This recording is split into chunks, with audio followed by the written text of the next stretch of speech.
Olá pessoal, professor Celso Medeiros, chegamos na questão número 8. Questão número 8, aqui nós temos função exponencial, né pessoal? Veja, o aluno olha para uma expressão dessa e já treme, né? Mas veja, é simples o resultado dessa expressão. Por quê? Porque eu tenho o valor de x, ele está perguntando, ó, calcule f de meio. Bom, se é para calcular f de meio, significa que o x é meio. Basta eu substituir esse meio em toda a expressão. E daí é só calcular. E a gente usa as propriedades de potência para resolver. Normalmente, quando eu tenho exponencial, eu preciso utilizar propriedades de potência, né? Então, vamos lá. Eu vou reescrever essa expressão aqui, substituindo o x por meio. Então, eu vou colocar aqui, ó, f de meio é igual. Isso aqui eu poderia até colocar y é igual, porque f de x é sinônimo de y, certo? Mas, como ele perguntou, calcule f de meio, que é a mesma coisa que calcule y, né? Eu vou simplesmente representar com f de meio aqui. Beleza, então vamos lá. Eu vou reescrever a expressão só substituindo por meio. 9 elevado a meio mais 9 elevado a menos meio divididos por meio. Vou trocar de caneta que essa aqui está começando a falhar. Então vamos lá. 9 elevado a meio, pessoal. Propriedade de potência. Se eu tenho A elevado a um expoente que é uma fração, x dividido por y, eu uso a seguinte metodologia. Eu digo que isso aqui é o macetezinho do sol, né? Imagina que eu tenho um sol aqui, ó, não vale dar risada dos desenhos do professor, que o professor é de matemática, não é de arte. Apesar desse professor aqui apoiar a arte, eu não sou professor de arte, né? Então meus desenhos são desenhos de criança mesmo, tá? Então aqui eu tenho um sol. Veja, o x ele está no sol, o y ele está protegido, então o y está na sombra, certo? X está no sol, y está na sombra. Quando eu tenho um expoente que é uma fração, eu vou converter esse expoente em uma raiz. Vou converter esse expoente em uma raiz, olha aqui, ó. A minha base permanece aqui dentro da raiz, ó. O A permanece aqui dentro da raiz. E o meu expoente, o que está no sol vai para a sombra, então aqui veio para dentro da raiz, e o que está na sombra vai para o sol, veio para o índice da raiz. Então essa é a propriedade que eu vou utilizar. Ora, se é 9 sobre meio, bom, aí eu tenho uma fração. O 9 é a base. O 9 é a base. Então, eu vou substituir esse termo aqui por uma raiz. Então, aqui vai ficar a raiz de 9. O que está na sombra vai para o sol, 9 elevado ao quadrado. Certo? E o que está no sol, o que está na sombra, vai para o sol. E o que está no sol vai para a sombra. O que está no sol aqui? 1. Então aqui ficou 9 elevado a 1. E o índice da minha raiz ficou 2. Então ficou raiz quadrada de 9. Certo? Mas eu tenho uma propriedade de potência que diz, a gente já aprendeu, mas vamos revisar aqui, que se eu tenho um expoente negativo, basta eu inverter e trocar o sinal do expoente. Então, A elevado a menos x é a mesma coisa que 1 elevado a... 1 divididos por A elevado a x. Ou seja, eu pego a minha base e inverto. Inverter significa fazer 1 sobre o número, né? E o meu expoente troca de sinal. Então aqui, se o meu x era negativo, o meu x passou para lá positivo. Essa é a minha propriedade. É o que eu vou fazer aqui, ó.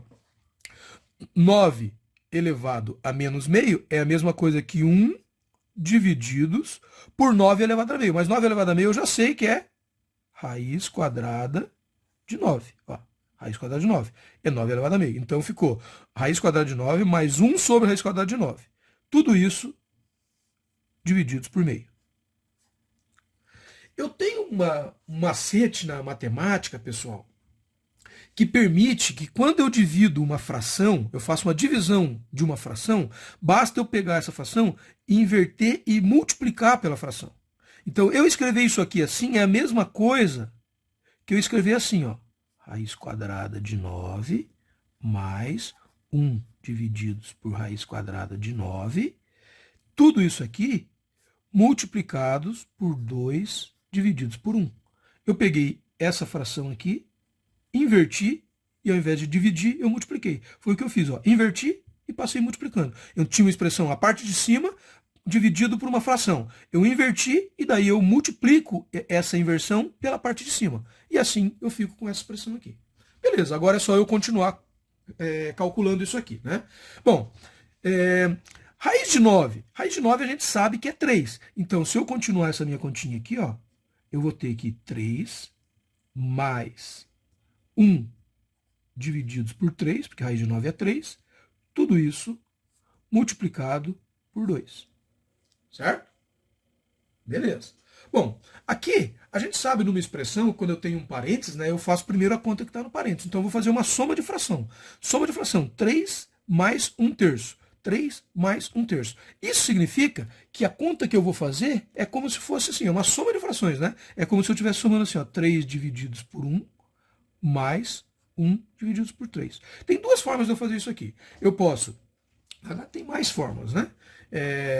Eu gosto da forma mais tradicional, mas tem aluno que prefere o método da borboleta. Então eu vou fazer das três formas. A primeira forma, quando eu tenho um número que é inteiro, basta eu converter esse número de tal forma que o denominador dele fique igual ao denominador do outro. Então, significa que eu quero que esse número que esteja aqui em cima fique com um denominador igual a 3. Bom, para ele ficar com um denominador igual a 3, eu vou dizer que ele é 9 divididos por 3. Olha, de cabeça eu fiz isso. 9 divididos por 3, mais 1 divididos por 3. Isso aqui daria 10 divididos por 3. Porque daí, como eu tenho o mesmo denominador, basta eu somar os valores de cima e manter o de baixo. Então, 10/3. Então, esse é o meu resultado. Agora, eu poderia fazer essa conta assim, ó.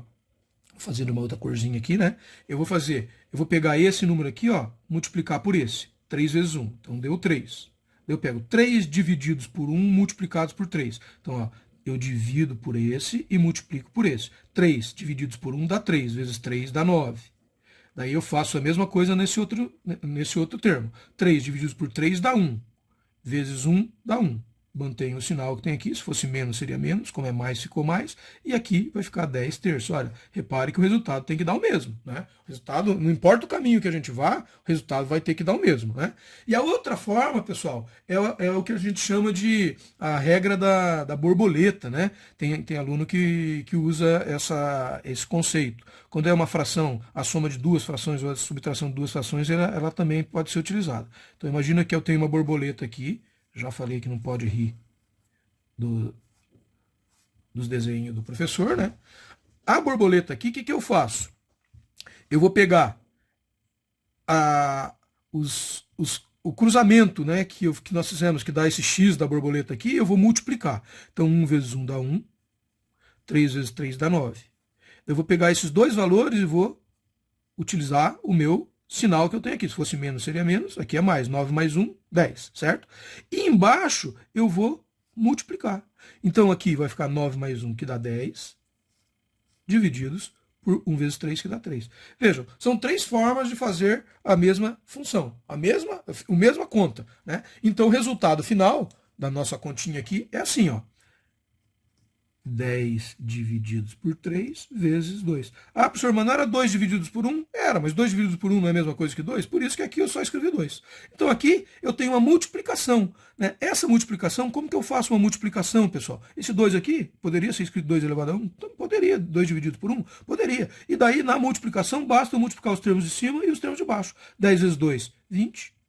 3 vezes 1, 3. Essa fração ela é irredutível. Então eu poderia parar aqui. Eu poderia continuar fazendo a divisão e achar o número em casas decimais? Poderia. Se eu pegar o 20 e dividir por 3, eu vou achar um número com casas decimais. Mas como essa fração é irredutível e no enunciado não foi pedido que a resposta seja em números decimais, eu posso responder em número fracionário. Então essa aqui é a resposta da questão. Espero que tenham gostado. Até uma próxima.